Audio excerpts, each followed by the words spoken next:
It's Miss Natalie, and welcome back to Primary Focus. Before I say another word, you know exactly what I'm going to tell you. Hit that red subscribe button below, and check out my newsletter in the description below. I'd love for you to sign up.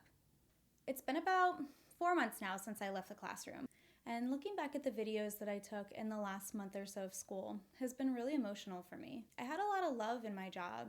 I mean, it's incredible to feel the love of a bunch of kindergartners surrounding you. I'm in first grade. I'm going to really miss you. It was really hard to make the break from teaching, but now that it's in my hindsight, I realize just how much I needed the change. It really is a long day, and there have been so many days this year where I get into my car and I'm exhausted and I could just sleep right there in my car, just exhausted, and I think to myself, why am I so tired? The kids were great today. I didn't have any behavior issues, or we got everything done today and it went fairly well. Why am I so tired? And then you realize it's because you got to work just straight through the whole day with no break, no silence, no minute without them, back to back with a meeting in the middle during specials, and nonstop. And it drains you. I'll be vlogging about what my life is like soon and some of the transitions out of the classroom, but I wanted to say that to validate all of the educators who are afraid about what's next. That may not fully be in your control, but a lot of educators have reached out to me saying their mental health is at stake. If the place you spend most of your time at is hurting you, it's time to make a change. I understand not everyone can leave as simply as I did, but your mental and physical health is priceless. I'm going to leave some resources below if you need support. As the last few weeks of the school year approached, it was emotional.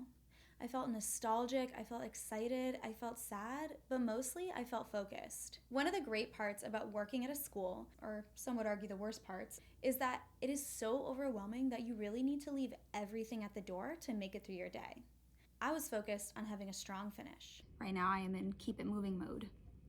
And that's really important to me because I do need to keep it moving.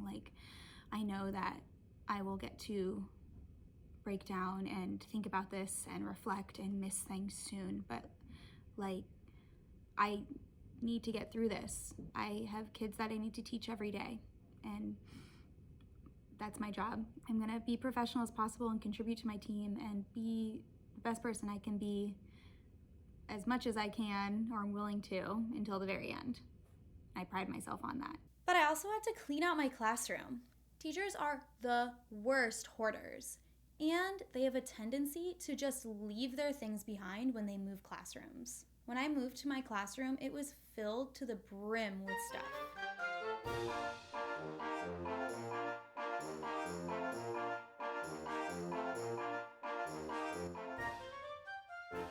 I didn't want to fill my garage with stuff, but I also didn't want to abandon everything for another teacher to have to pick up. Over the past 5 years, I had dedicated a lot of time to cleaning out my classroom. But really, I had just cleaned out enough for me to move my things in. If I really wanted to leave a clean slate, I had to get going to get this classroom in tip-top shape for the new teacher. I have 3 weeks left in the school year and 3 weeks left in my career. I need to figure out what to do with all this stuff in my room. Look at this. What am I supposed to do with all this stuff? They're just filled, doubled up. My whole class library, all this stuff I own. All this stuff I own. All of this. The very vast majority of that I own. Inside the easel, there's so much stuff. Oh my God. I did find out that the person they're replacing me with is a first-year teacher, so I'm just praying that it will be a gift to her, but she probably doesn't want any of this crap. So I gotta figure this out. We have 11 school days left, and I really haven't done anything to take down my classroom at all. I've decided to start taking down the children's artwork that I hang. So I've got artwork right behind me here, And then I've got a ton of artwork hanging up over here. And I know that's a little thing, it shouldn't take me too long, but I think it's gonna help get my mind right and get this going.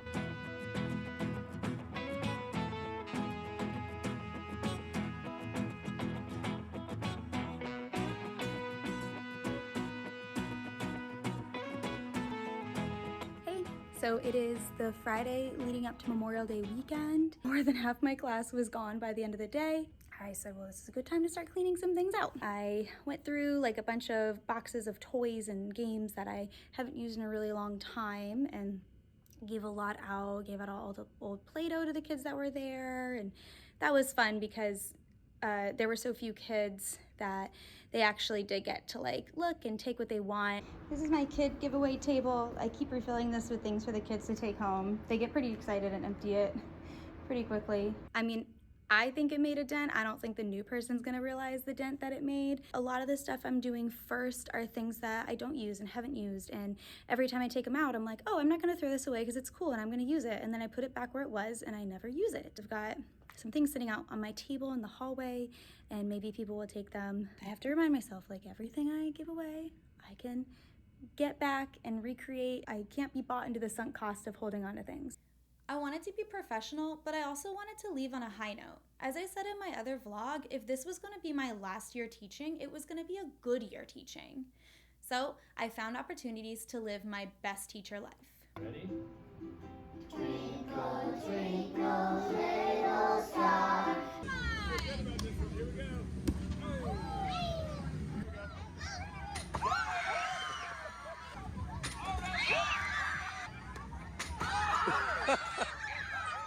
Finally, the last day came. It was bittersweet and really special. I'm so glad that I filmed so much of it. It was pretty emotional too, and it took me a couple days to look through the footage because my life is so quiet now. I don't hear sweet little kids chirping around me and singing songs and clattering around the classroom. If I want peace and quiet, it's easy for me to get, but there's something about the sweet song of my kindergartners that I really miss.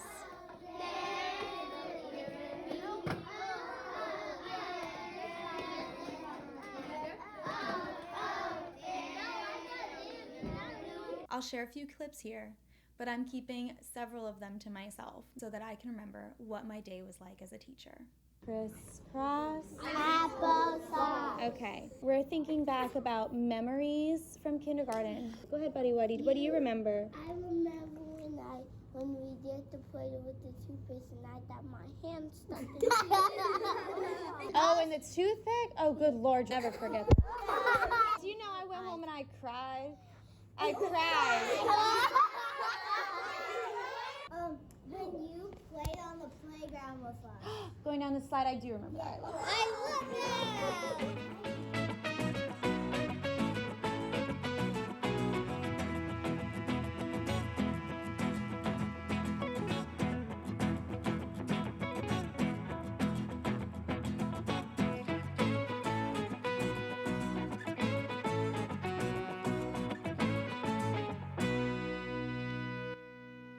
10 years.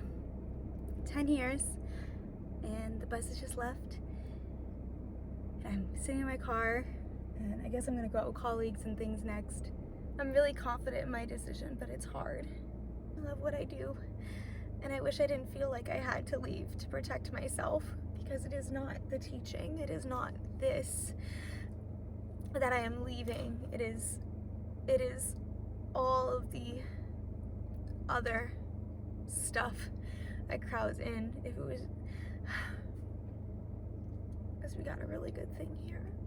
All right, I need to go meet my staff members, my colleagues, and drink with them and change my clothes and go enjoy life a little bit.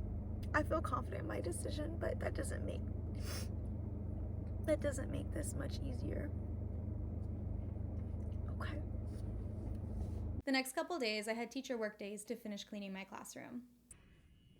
It's a little past 3:30.